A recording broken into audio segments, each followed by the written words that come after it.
Welcome. My name is Cindy Luongo Cassidy, and I'm here to talk to you about conservation of the night. First, we'll talk about the whys and then the hows of smarter outdoor lighting that can help us conserve the night. First thing I think about is the fact that life on Earth depends on natural darkness. Think about that.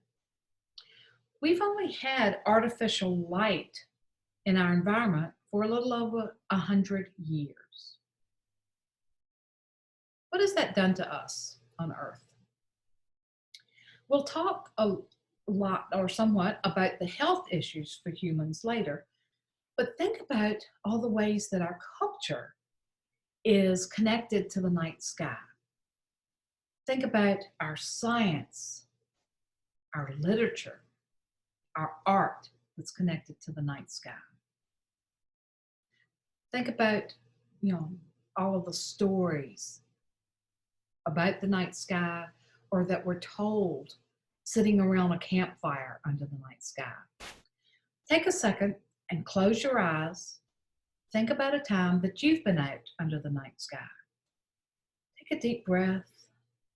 Let it out slowly. Think about how it felt.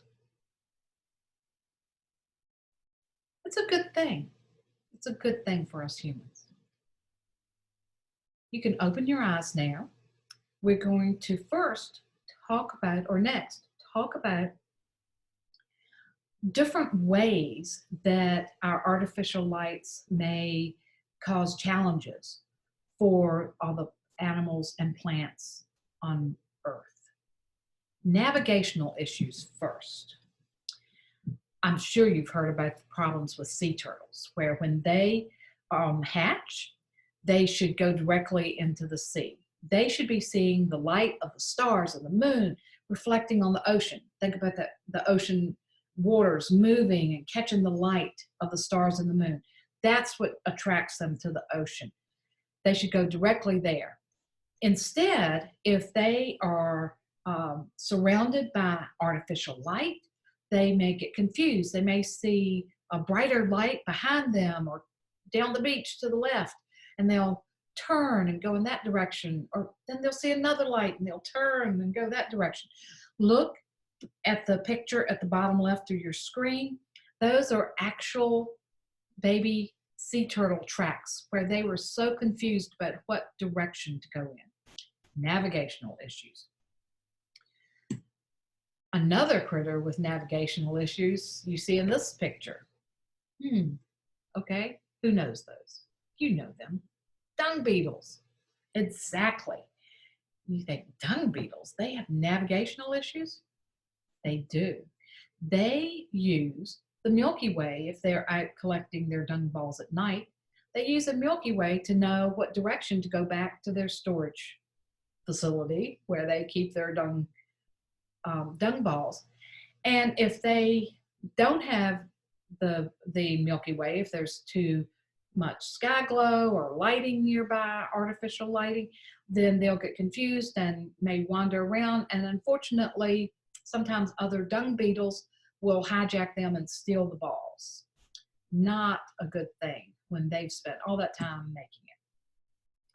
Our songbirds, our beautiful songbirds, also have navigational issues with our artificial light. They get confused by it. They get distracted. It's part of, the stars and the moon are part of the way that they know to navigate. And they fly into buildings. They get disoriented completely with our artificial lights. There's a website I want to recommend that you go see. It's called flap.org, flap. You can remember that about birds, flap.org. There are hundreds of thousands of songbirds that die every year because of our artificial lights. Next issue I want to talk about after the navigational issues are reproductive issues. And yes, we have a beautiful frog here as an example. Think about what frogs do after dark. You've heard them. If you were here, I bet I'd hear some of you going, ribbit, ribbit, frog. Yeah, Exactly. They are out there doing that every evening, calling, or not every evening, but when it's the right time of year and it gets dark, then they'll be out there calling their girlfriends to start this reproductive process. If they are then flooded by big lights, they'll stop right then. They'll just stop. They'll start calling their girlfriends, all this, normal procedures that they would have at night, stop. And they don't start again until the lights go out. And not just when they go out, but several hours after that. So what are we doing to our frog friends? We're compressing, even if we turn the lights off at midnight or beyond that, then we are compressing the time that they have to actually go through their reproductive processes. Another critter that whose reproduction is affected by our artificial light are, you guessed it, fireflies. Fireflies have to see another firefly's blink. And that's because there are approximately 150 different species of fireflies in North America alone. And each one of those has a different type of blink. Well, they will only reproduce with ones of the same species, so they have to be able to physically see the blink of the other firefly to find them and reproduce. When we have so much artificial light around them that they can't see the other fireflies, then they don't reproduce. So our artificial light is a big issue with fireflies reproducing. Another reproductive type of issue is with our excuse me, our pollinators and our night blooming plants. Our night blooming plants use that darkness to know when to bloom. They are often white, makes them easy to see for the pollinators unless there's a lot of light in the area, and then they don't show up.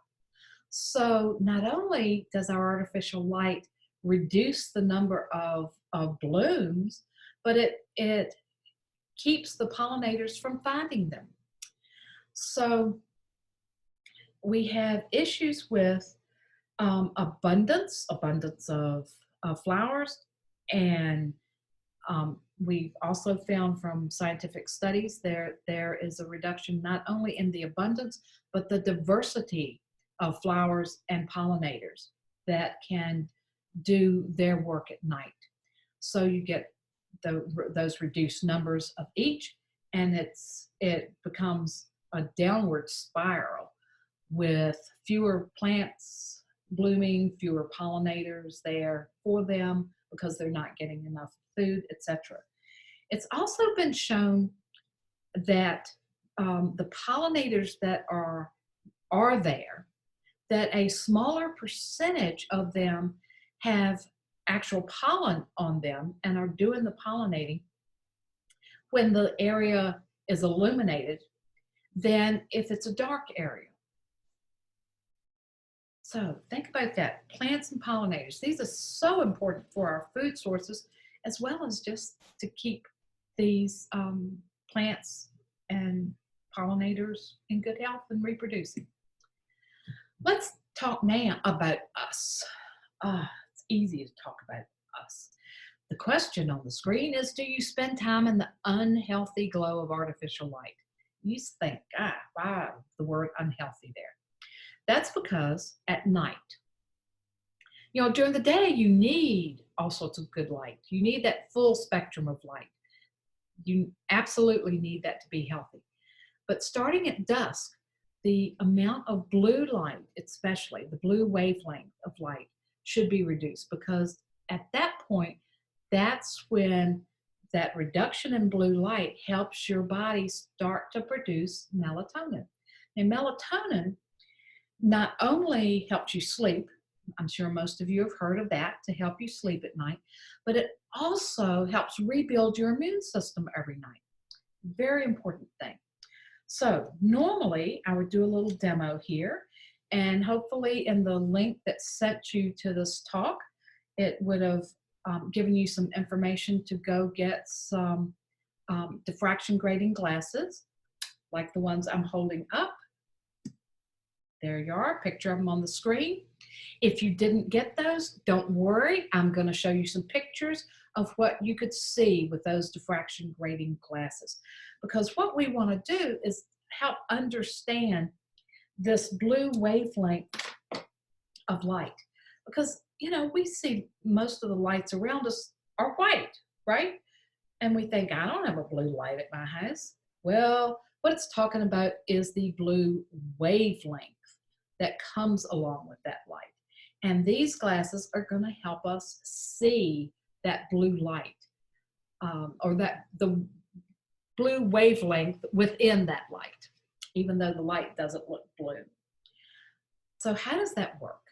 Well, oops, everybody got their pictures, their glasses on? If you don't, you'll look through the glasses of the people in our little group here. Here we go. So, ready? Here is a picture that shows you what happens as that light is coming through the diffraction grading glasses. And these are fun to look at things through.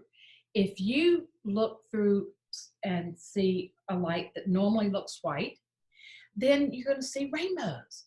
That's because white light has pretty much all of these wavelengths of light that show up as different colors. So you feel like you're seeing the rainbow out there.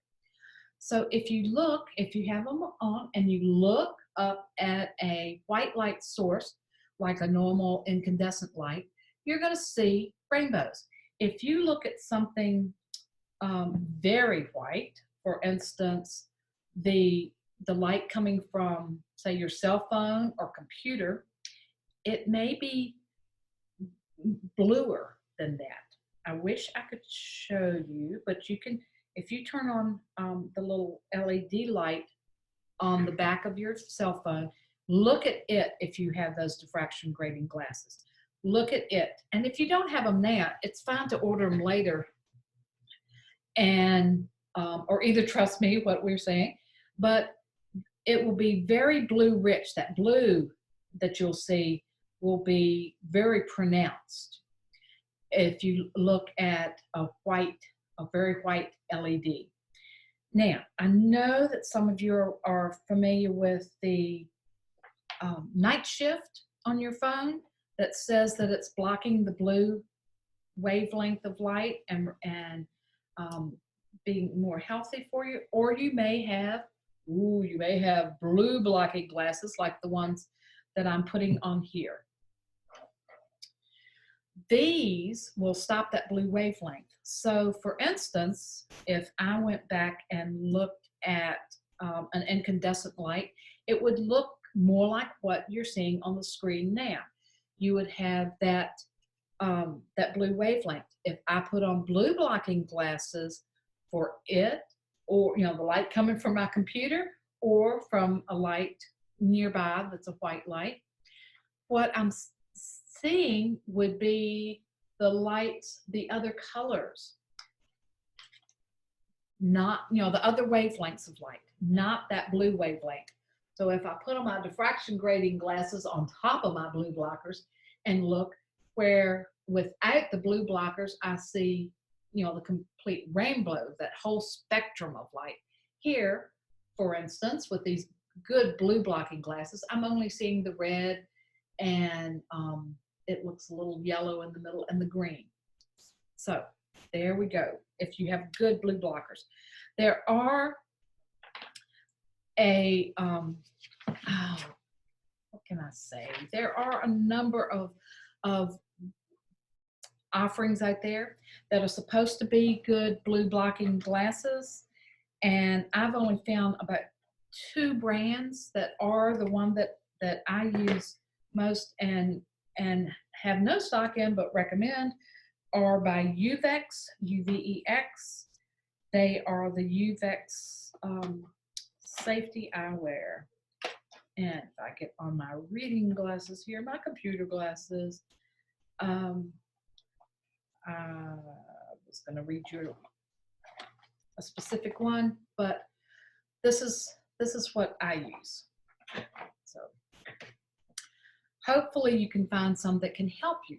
And you think, okay, why did she say to do that, to have the blue blocking? That's because blue wavelength of light is much more efficient at suppressing your melatonin. And you need that melatonin to be healthy. So you aren't the only one. You and I, all of us humans, aren't the only ones that produce melatonin. Almost every living thing on this planet produces melatonin in one way or another. Different process from us, perhaps, but they do that. Melatonin, very important.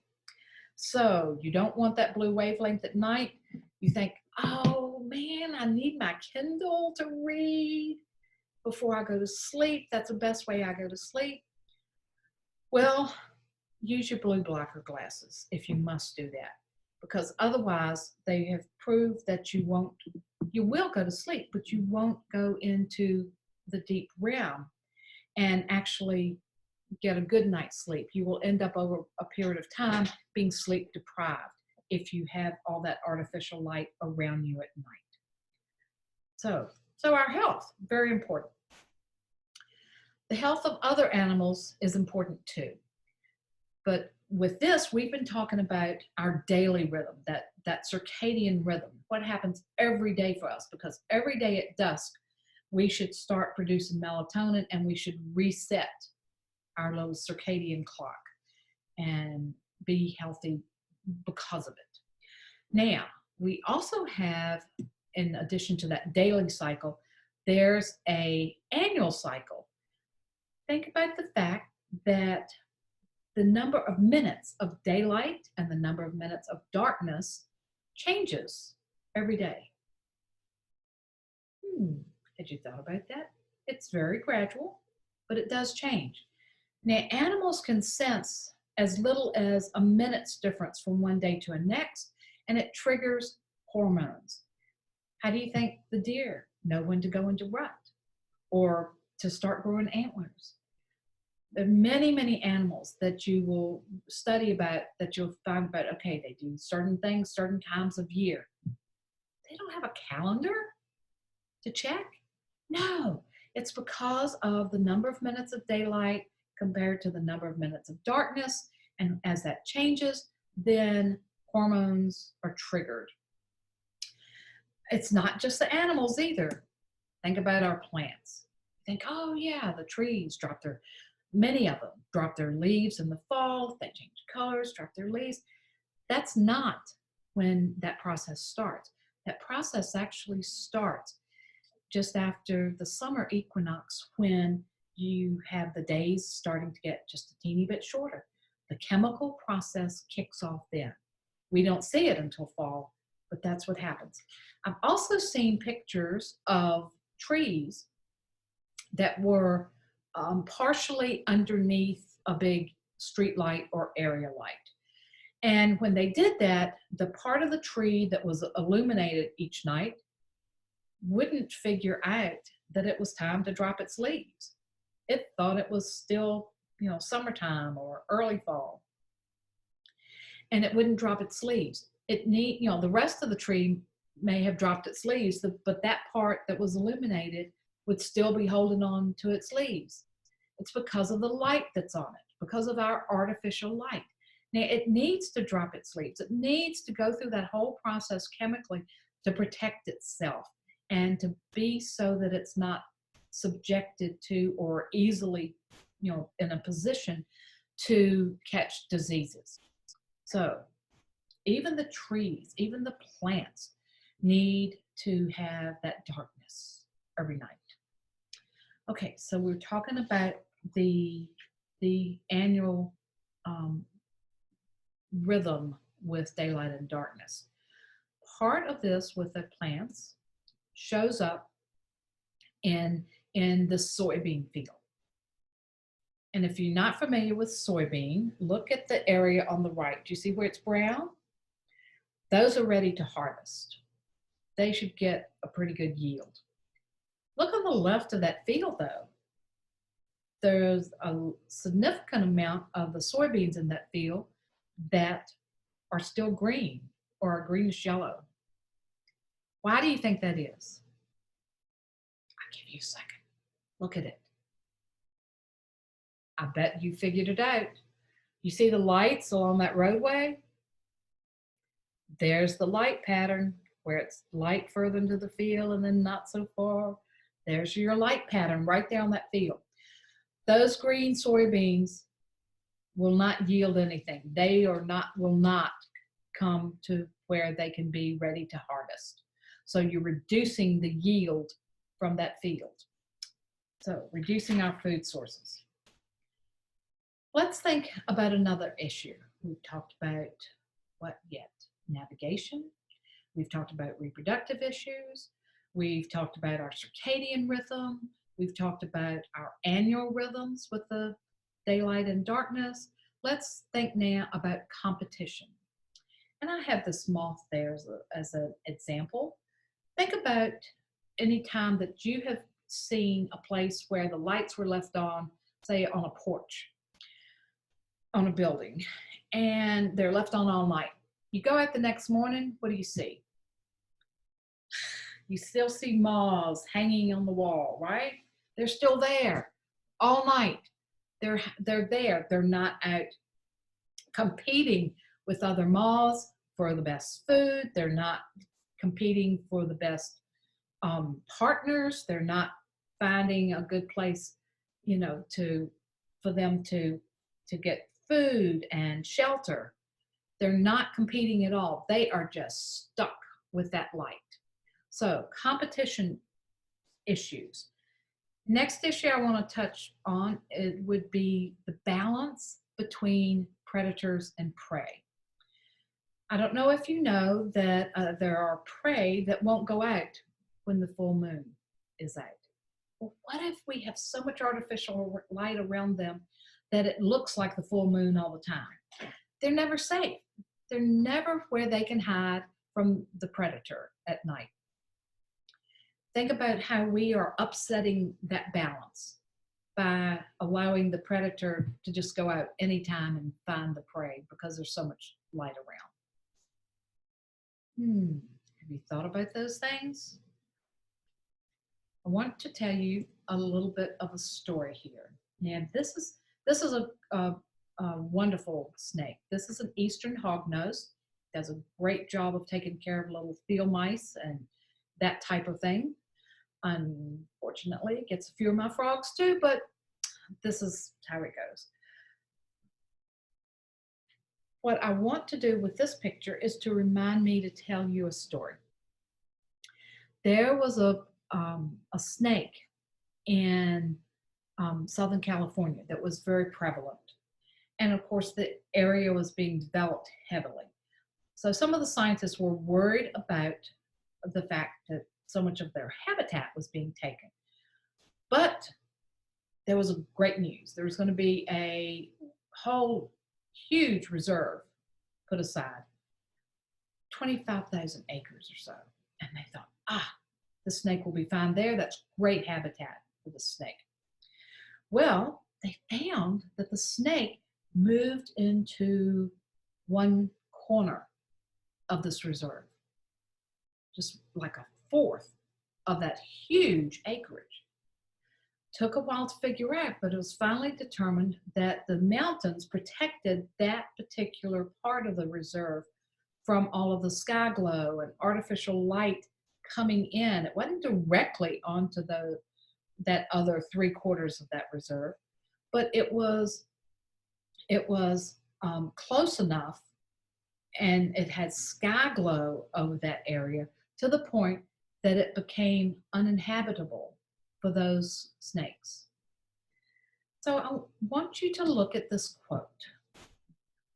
What if I woke up, what if we woke up one morning only to realize that all of the conservation planning of the last 30 years told only half the story, the daytime story?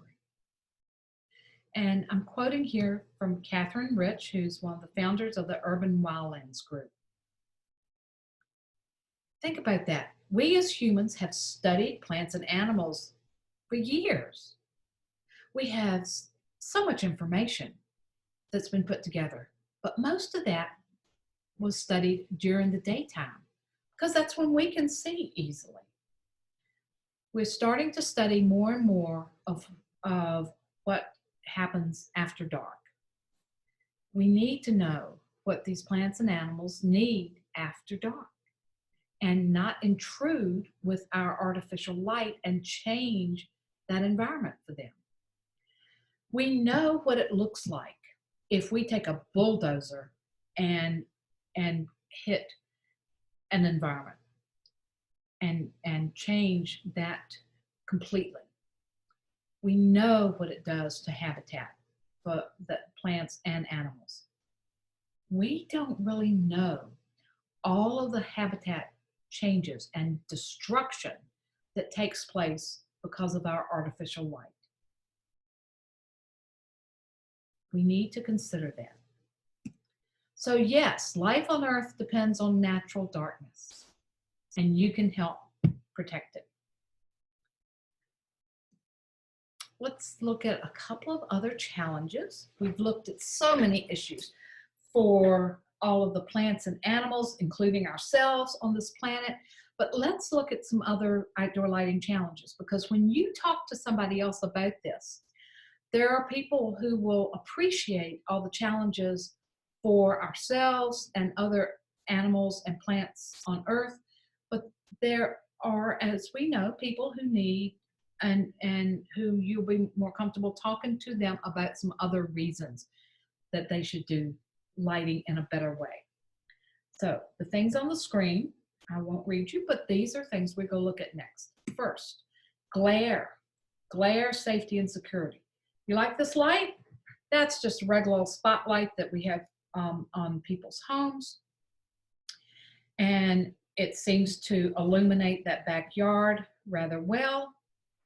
But what if we changed it a little bit? What if we shielded the light so that it doesn't create glare? Oh yeah, you see what you see now?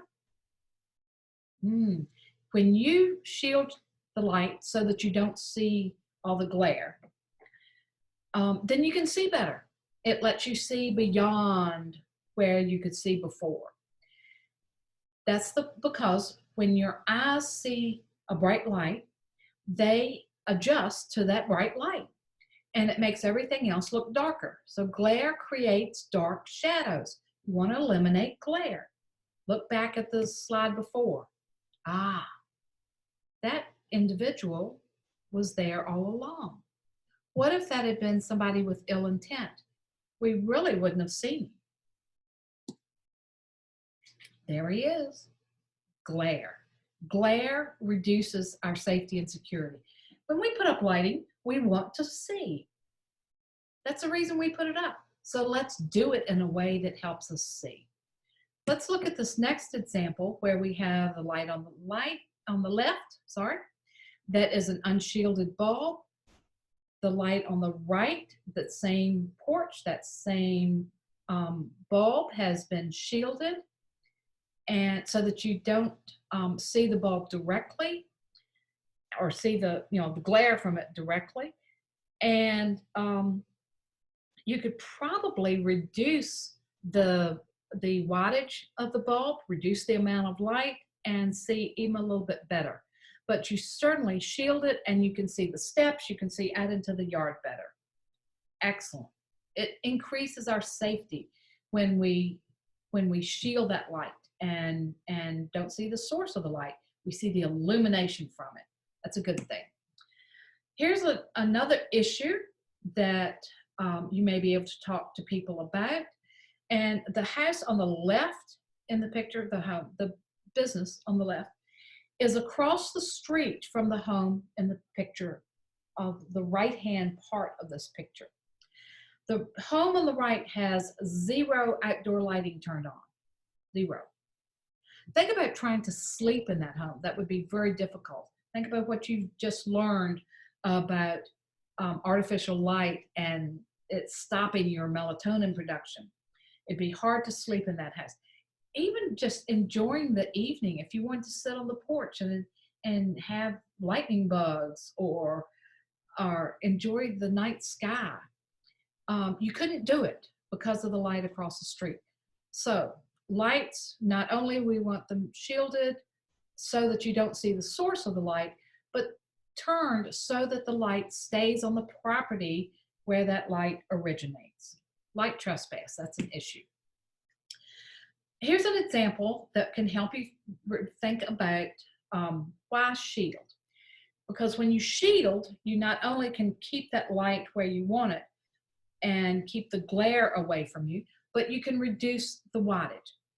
When the light diagrammed at the top is just an old-fashioned barn light with an acrylic shield around it that then is a refractor and sends that light everywhere. It's like becoming an additional source of light. Light is wasted upward and outward. In this type of situation, we used to have lights that were approximately 150 watts, the bulbs that were in most of these, and the useful light you got was a circle of about 200 feet around that light when you mounted it at a normal mounting height of between 20 and 24 feet. That was your useful light. The other light just went up in the sky over to the neighbors, and maybe the neighbor liked it, but you really, didn't necessarily want to pay for that light going to the neighbor. Let them put up their light. The bottom light is completely shielded with a metal shield, and the bulb is reduced to a 70 watt bulb. Now, you can't see the wattage difference, but I've got photometrics that show that the useful light is actually a little bit higher with the 70 watt bulb in that same 200-foot circle than it is with the 150 watt bulb. So you cut your electric bill in half if you're using the same type of bulb, just a different wattage, just by putting a shield on it and putting the light where you need it rather than putting it elsewhere. So cut the electric bill in half. Now, of course, we know that we can change the type of bulb, and in this case, we'd end up changing the fixture out and use a much more efficient type of light. Then that reduces your cost immediately, and then you can reduce it even more by using a shield to control the light and positioning to control the light. We'll talk about that later too. So save money, that's the point here. And I don't know many people that would turn you down if you said, hey, I can help you save money.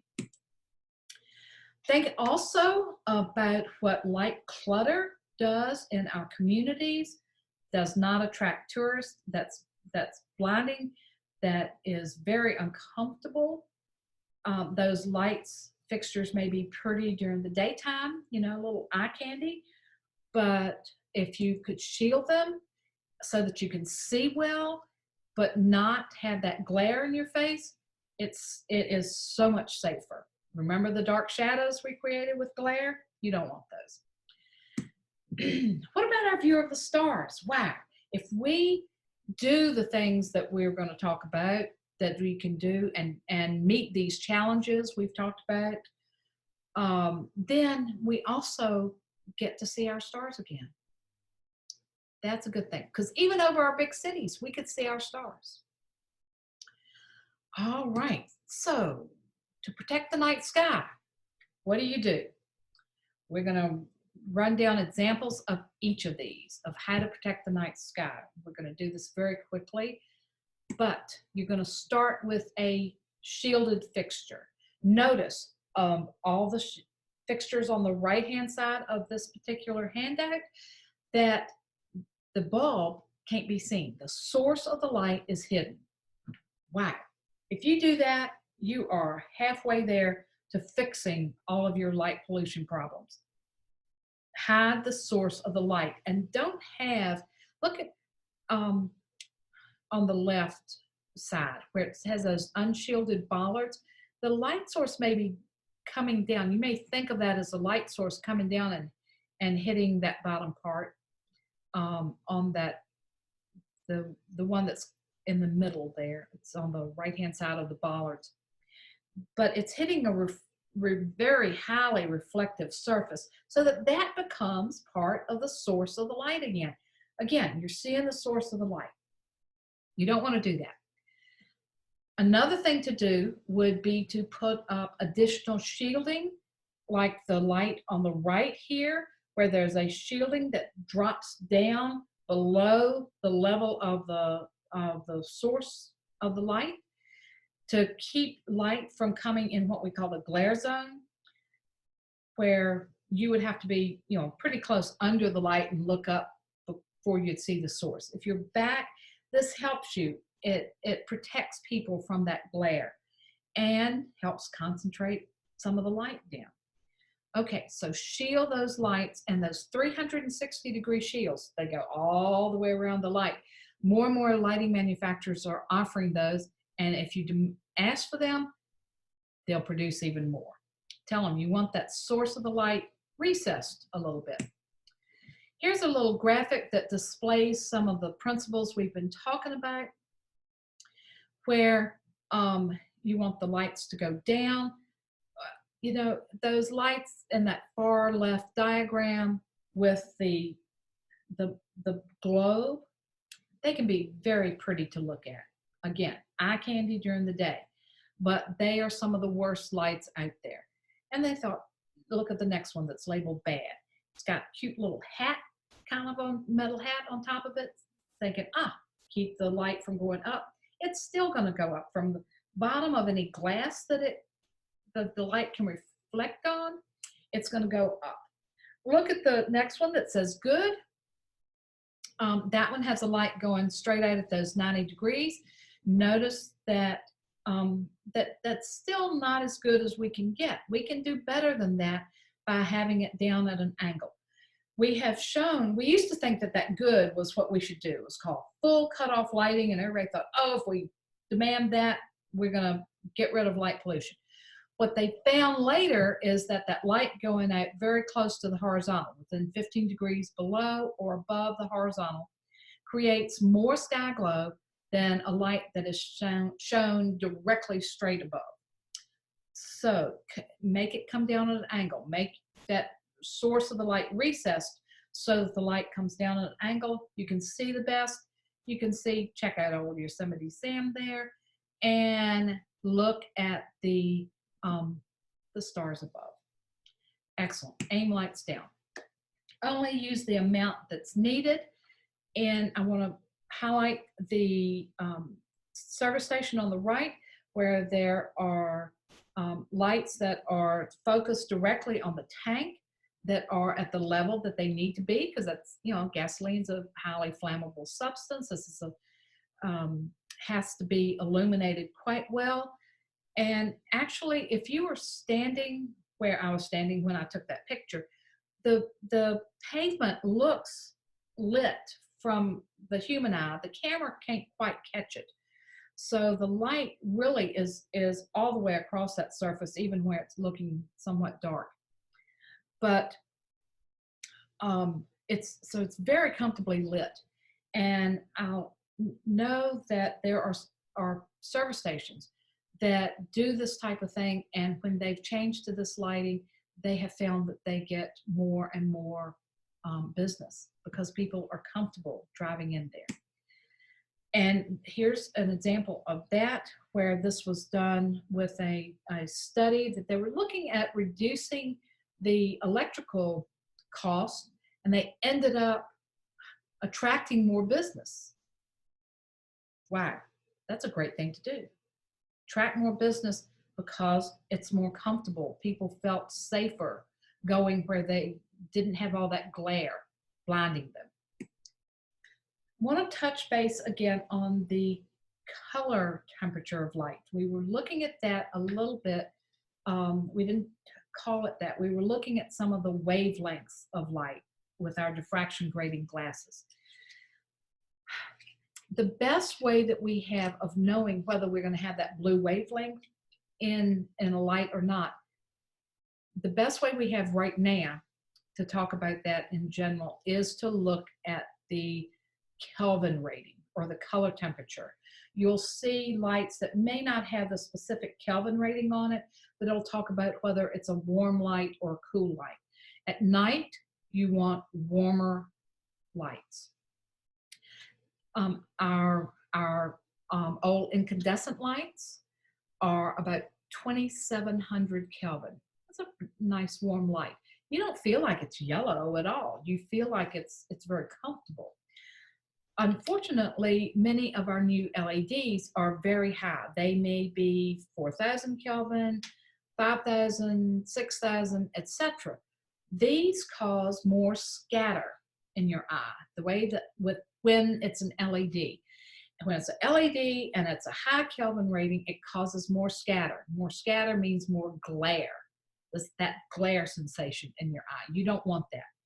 So at night, I would recommend 2700 Kelvin or less. I want to talk about the fact that some people say that, oh, okay, the full moon, let's have it look like the moon. We're comfortable with the moon. Well, the moon is rated at 4000 Kelvin. That's why I say the Kelvin rating isn't the be all end all. But the moon actually has a lot. The moon is represented by the red line here, and it has a lot of light over to the right. And this is the red, what's called the red and orange type of wavelengths over there. It's very heavy in that. The blue line here is a 4000 Kelvin LED. Look at the difference between the two. There's no way that you can say that a LED with that big blue spike there, and not just the line is blue, that's that area around 450 nanometers, that's the blue wavelength of light. It's got a heavy blue spike there. That's very different from moonlight. Whoops, slide slipped. Okay, so we've got that.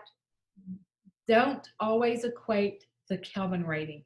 If you need to do something very specifically, work with your lighting manufacturer on looking at the actual spectrum of light that's coming from that. And whip out those old diffraction grating glasses and have a little fun looking at things if you need to. All right, so if you're not there, if no humans are there to need that light, then turn it off. If you're not there, don't use them. Use motion detectors, use timers, etc. Turn the lights off when you're not there. You're not going to be stopping any burglars. Why? What you're going to do is make the burglars bring their own flashlight. If the light's there all the time, people who would be the ones that might call attention to a burglar won't pay attention because that light's on all the time. If the light pops on suddenly, there's motion going on over there, then that's when it'll catch their attention. You want to do that. You want to catch people's attention.